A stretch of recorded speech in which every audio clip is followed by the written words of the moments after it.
গাজার উপর ইসরায়েলের চালানো দীর্ঘমেয়াদী বর্বর আগ্রাসন শুধুমাত্র মানবিক বিপর্যয়ই নয়, অর্থনৈতিক দিক থেকেও ইতিহাসের অন্যতম ব্যয়বহুল এক যুদ্ধ হয়ে দাঁড়িয়েছে।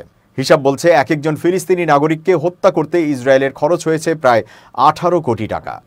2023 সালের 7 অক্টোবর থেকে ফিলিস্তিনের গাজা উপত্যকার উপর ভয়াবহ হামলা শুরু করে ইসরায়েল। এক বছরের বেশি সময় পেরিয়ে গেলেও যুদ্ধ থামেনি।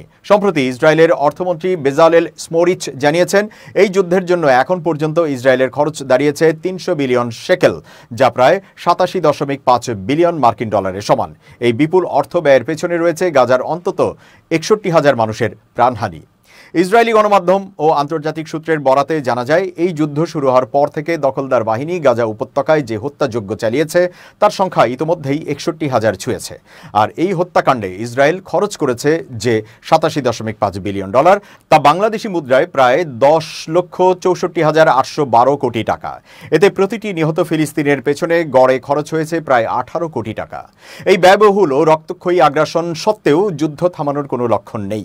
বরং ইসরায়েলি অর্থমন্ত্রী স্মোরিচ বুধবার স্পষ্ট করে বলেছেন, হামাস, ইউরোপ এবং ইসরায়েলের অনেকেই যুদ্ধ বন্ধে চাপ দিলেও আমরা পূর্ণ বিজয় না হওয়া পর্যন্ত যুদ্ধ চালিয়ে যাব।